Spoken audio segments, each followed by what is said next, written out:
ऐसे में अगर विपक्ष अगर आज की भी तारीख में एकजुट नहीं हो पाया तो एक बात स्पष्ट है कि पुनः 2024 में मौजूदा प्रधानमंत्री जी को प्रधानमंत्री बनने से कोई नहीं तो आप चाहते हैं एक कार्यक्रम के दौरान मुख्यमंत्री जी ने कहा था कि बिजली के बिल कम तो नहीं होंगे। आप लोग को पता है कितनी महंगी बिजली खरीदते हैं, ये उन्हीं का ही बयान था। बात है भैया, सीएम नहीं बनना चाहते, पीएम नहीं बनना चाहते तो लड़ाई किस बात की चल रही है।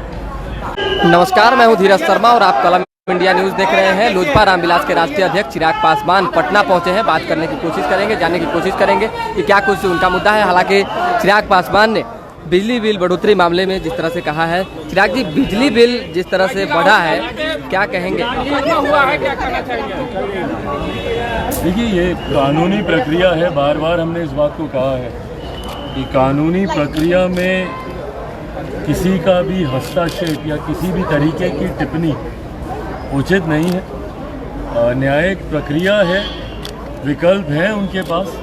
अभी ऊपर की अदालत में जाकर देखिए बयान तो उन्होंने दिया था। अब न्यायालय ने इस बयान को के ऊपर जिस तरीके से सज़ा सुनाई है, अब उसके खिलाफ ये ऊपरी अदालत में जाते हैं नहीं जाते हैं, पर मुझे लगता है कि जो भी उचित होगा ऊपर की अदालत भी उसी हिसाब से अपना आदेश देगी। महागठबंधन ने पैदल मार्च निकाला है इसी को लेकर, राहुल गांधी को लेकर महागठबंधन ने पैदल मार्च निकाला है सड़क से सदन तक।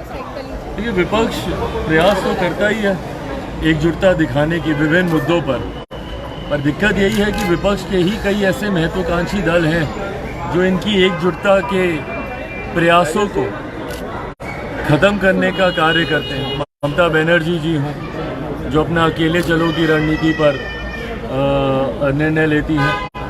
बहरहाल विपक्ष की ये प्रयास कितने कामयाब होते हैं नहीं होते हैं ये तो आने वाला वक्त ही बताएगा।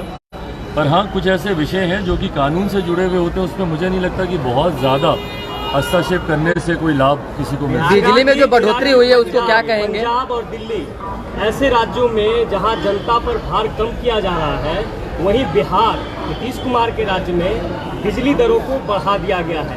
अब जो है 2 रुपये और महंगा हुआ है बिजली। कल मैं इस विषय को लेकर एक विस्तृत प्रेस वार्ता आप सबके साथ करूंगा, क्योंकि इससे पूर्व ये जानकारी मुझे लगता है लोक जनशक्ति पार्टी रामविलास और मैंने खुद ही आप लोग के साथ कुछ समय पूर्व साझा की थी कि कैसे बिहार सरकार प्रयास कर रही है बिजली की दरों को बढ़ाने का। और मुख्यमंत्री जी का वो बयान, हम लोग की प्रेस वार्ता के बाद मुख्यमंत्री जी का ये बयान आया था। एक कार्यक्रम के दौरान मुख्यमंत्री जी ने कहा था कि बिजली के बिल कम तो नहीं होंगे।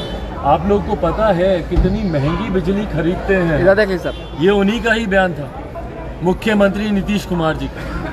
तो जो मुख्यमंत्री इस बात को स्वीकार करते हैं कि वो महंगी दरों पर बिजली खरीदते हैं और उसको महंगा बेचते हैं बनिस्बत बाकी राज्यों के, तो ये दर्शाता है कि किस तरीके से इनके पास बिहार और बिहारियों को किसी भी तरीके की रियायत देने की कम से कम कोई योजना इनके पास नहीं है। यही वो सरकार है जिसने आज से, और मुख्यमंत्री नीतीश कुमार जी ने कल, ये तमाम बातें और विस्तार से आप लोग के साथ साझा करूंगा। ये एक प्रेस रिपोर्ट आज से लगभग 1 साल पहले की 16/2/2022 की ये प्रेस रिपोर्ट है, जहां पर बिजली महंगी करने की बजाय नुकसान को कम करें कंपनी। ये सरकार के द्वारा कहा गया था कि नुकसान को कैसे कम किया जा सकता है। पिछले 1 साल में इन कंपनियों ने क्या किया नुकसान को कम करने के लिए, और इनके मंत्रियों ने, इनके नेताओं ने क्या किया भैया, इनके अधिकारियों ने क्या किया?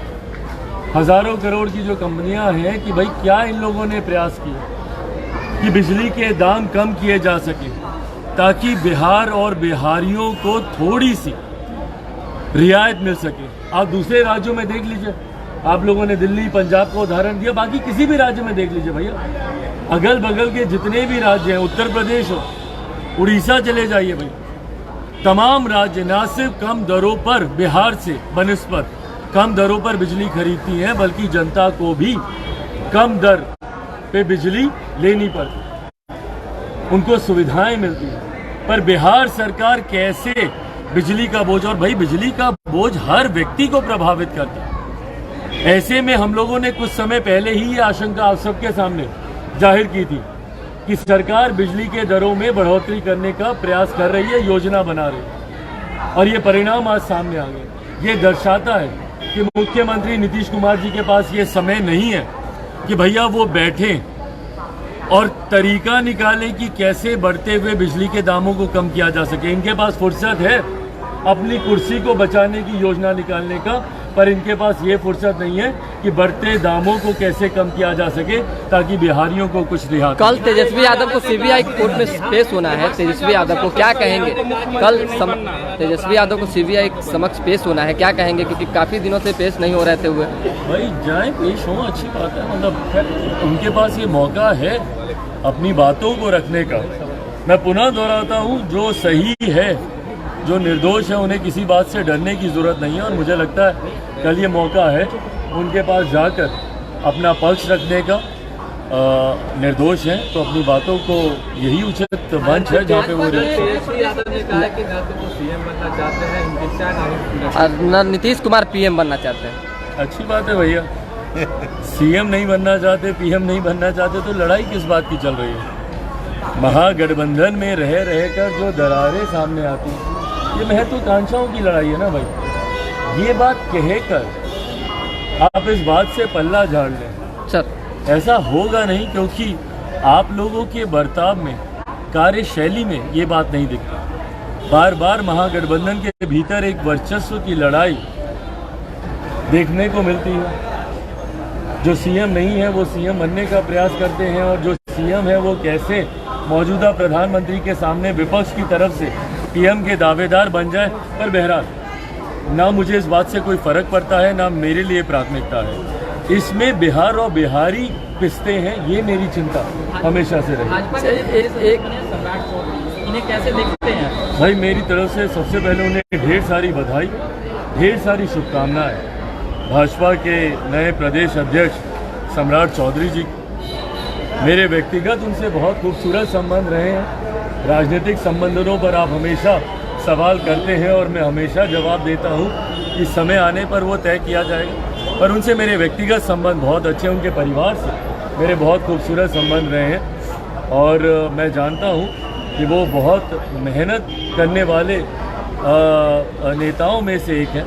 उम्मीद करता हूं कि जो भी निर्णय वो प्रदेश अध्यक्ष के रूप में लेंगे, वो अपनी पार्टी के हित में और सबसे ज़्यादा महत्वपूर्ण प्रदेश के हित में लिए गए वो फैसले। चिराग जी, एक अहम सवाल है, आज जो पैदल मार्च महागठबंधन के नेताओं ने निकाला उसमें जेडीयू नहीं थी, क्या लगता है जेडीयू का झुकान भाजपा की तरफ हो रहा है? क्योंकि कोई भी विधायक शामिल नहीं थे उस पैदल मार्च। मुझे कोई फर्क नहीं पड़ता किसका झुकान किस तरफ हो रहा है, पर ये इतना ज़रूर दर्शाता है कि विपक्षी एकता जो बार बार दिखाने का प्रयास किया जाता है, वो विपक्षी एकता कम से कम नहीं है। और 2024 के चुनाव में भैया अब ज़्यादा समय है नहीं। ऐसे में अगर विपक्ष आज की भी तारीख में एकजुट नहीं हो पाया, तो एक बात स्पष्ट है कि पुनः 2024 में मौजूदा प्रधानमंत्री जी को प्रधानमंत्री बनने से कोई नहीं। तो आप चाहते हैं विपक्ष एकजुट हो, जो आप कह रहे हैं, आप चाहते हैं कि भाई हमें इससे क्या फर्क पड़ता है? भाई विपक्ष एकजुट होता है कि नहीं होता है, ये विपक्ष एकजुट होने का प्रयास यही लोग ना करते हैं बार बार। कौन लोग बोलता है? महागठबंधन में कांग्रेस दल शामिल है कि नहीं है? कांग्रेस के लोग ही हमेशा बोलते हैं, विपक्षी एकता की बात करते हैं। अलग अलग दल के नेता इनके बोलते रहते हैं कि भैया जब तक विपक्ष एकजुट नहीं होगा तब तक मौजूदा केंद्र सरकार या मौजूदा प्रधानमंत्री को हटाना संभव नहीं हो पाएगा। तो विपक्षी एकता का नारा भी बार बार यही देते हैं, और विपक्षी एकता को धराशायी भी इन्हीं के ही घटक दल करते हैं। तो परिणाम स्वरूप जो लड़ाई ये लोग लड़ना चाहते हैं, वो लड़ाई लड़ने में कभी सफल। चलिए, बहुत धन्यवाद चिराग पासवान। हालांकि देखिए, चिराग पासवान पहुंचे थे पटना, और उन्होंने स्पष्ट तौर पर कहीं ना कहीं जो एक विपक्षी खेमा है वो एकजुट नहीं दिख रहा है, और एकजुट दिखेगा भी नहीं। ऐसे में चिराग पासवान की पूरी तस्वीरें हम आपको दिखा रहे हैं पटना एयरपोर्ट से। राज के माध्यम से चिराग पासवान ने बात रखने की कोशिश की है। उप मुख्यमंत्री तेजस्वी प्रसाद यादव को मौका मिला है सीबीआई के समक्ष पेश होने का, तो उन्हें जो है पेश होना चाहिए और अपनी बात रखनी चाहिए। अगर किसी तरह की कोई गलती नहीं हुई है और सच है तो फिर डरना किस बात का। तो डर नहीं रखने के लिए चिराग पासवान तेजस्वी यादव को कह रहे हैं और सीधा पेशी की बात कह रहे हैं। तो दोबारा भी जुड़ेंगे, फिलहाल अभी के लिए हमें इजाजत। हमारे साथ बने रहे, देखते रहे कलम इंडिया न्यूज़। हर खबर से अपडेट रहने के लिए हमारे चैनल को लाइक कर लें, सब्सक्राइब करें, शेयर करना बिल्कुल ना भूलें। बहुत बहुत धन्यवाद। परफेक्शन IAS, UPSE और BPSC फाउंडेशन क्लासेस के लिए समर्पित संस्थान। यहाँ आपको UPSE selected and interview appeared faculties द्वारा गाइड किया जाता है। Separate batches for Hindi and English medium. 65वीं और 64वीं BPSC एग्जाम में 69 और 107 रिजल्ट्स एवं 66वीं BPSC एग्जाम में 131 रिजल्ट्स हासिल किया है परफेक्शन IAS टीम ने। परफेक्शन IAS, कुमार टार, बोरिंग रोड, पटना।